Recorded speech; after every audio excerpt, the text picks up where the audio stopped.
দেখি গোলাপ কাটা ফুটে গেছে, রক্ত বেরিয়ে গেছে।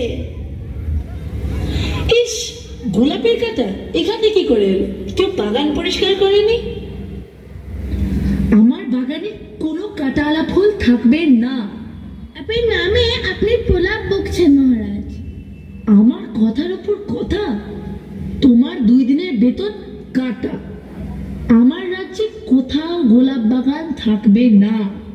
যথা আজ্ঞা মহারাজ।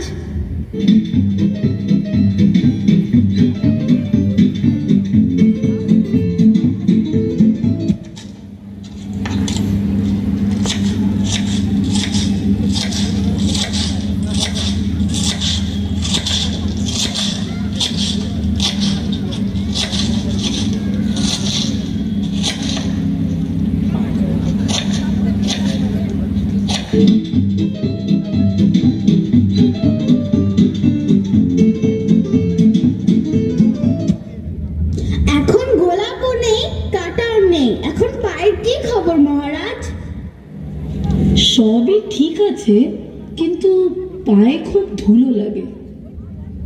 মহারাজ, পথ চলতে ধুলো তো থাকবেই। যদি ধুলো দূর হতো তাহলে খুব আনন্দ হতো। কাল থেকে আমার পায়ে যেন ধুলো না লাগে। কিছু একটা করো, না হলে 1 মাসের বেতনের আশা ছাড়ো। কি করে সম্ভব বলুন তো? ধুলো তো আমাদের পায়েও লাগে। চুপ, আমাদের পায়ে লাগুক, আমাদের পা তো আর রাজার পা নয়। তাহলে একটা লোক রাখা হোক যে কাপড় দিয়ে পা পরিষ্কার করতে থাকবে। না হয় আবার লোক নিয়োগের খরচা, বেতন আর দিতে লাগে ভয়। কিন্তু যদি আপনার পায়ে ধুলো না লাগে, তাহলে আপনার পায়ে ধুলো কিভাবে পাবো? তোমার জন্য না হয় 1 মুঠো ধুলো তুলে রাখা হবে। এখন উপায় ভাবো। তোমরা বসে বসে বেতন নাও, কাজেই যদি না আসো তাহলে আমার পুষে কি লাভ? মহারাজ, চেষ্টার ত্রুটি হচ্ছে না, কিন্তু মাথায় আসছে না। কি করে ধুলো হবে সাফ? বাবা, মাথা আছে কিন্তু উপায় নেই। উপায় যখন নেই, বেতনও নেই। তোমরা বরং আমার পায়ে ধুলোই নিও। এখন যাও, যত সব অকর্মার দল।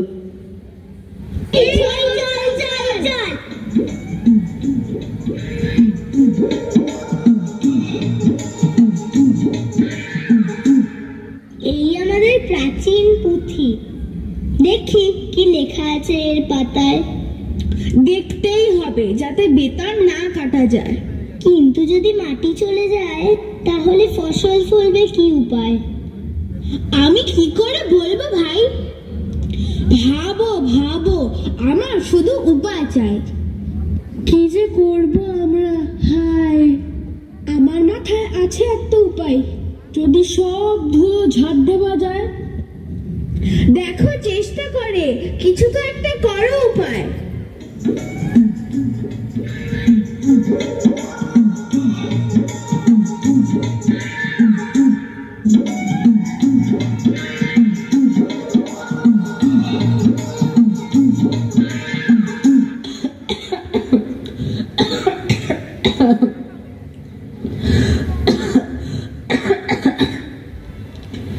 ওরে বাবারে, বন্ধ করো, বন্ধ করো। তোমাদের দ্বারা কিচ্ছু হবে না। তোমাদের সকলের 1 মাসের বেতন কাটা।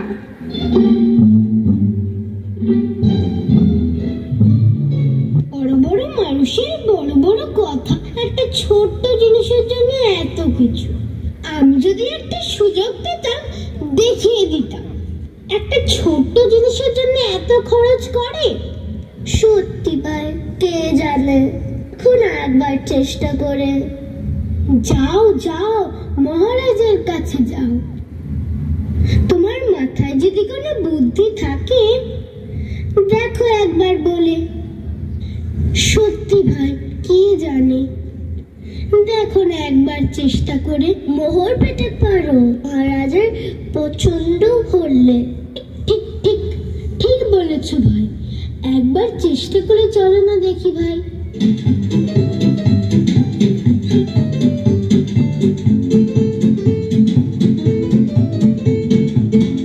মহারাজ, আমার মাথায় একটা বুদ্ধি এসেছে। এই ধরনীকে যদি ঢেকে দেওয়া যায়। মহারাজ, আরেকটা আছে উপায়। বলে ভালো, আছো কিসের অপেক্ষায়? বলছি, ধুলোয় যদি পা না রাখেন তাহলে কেমন হয়? এ আবার কেমন কথা, শুনলে লাগে ভয়।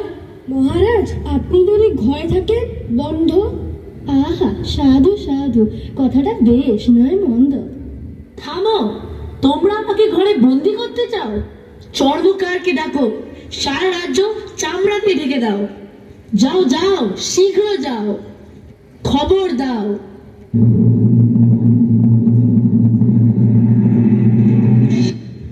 শোনো শোনো শোনো, মহারাজ উপযুক্ত চর্মকার খুঁজছে, ভালো পারিশ্রমিক আছে, সবাই শোনো।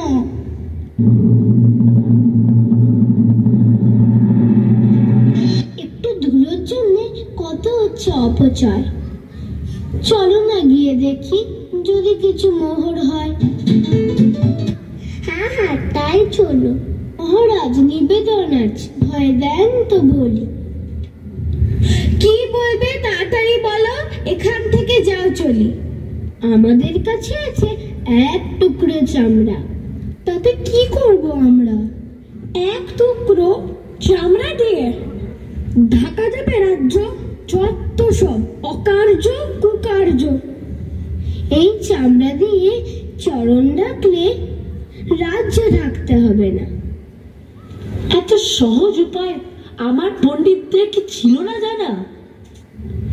একেবারে বাজে কথা মহারাজ, আক্কেল কানা। এবার অনুমতি দিন, করবেন না মানা।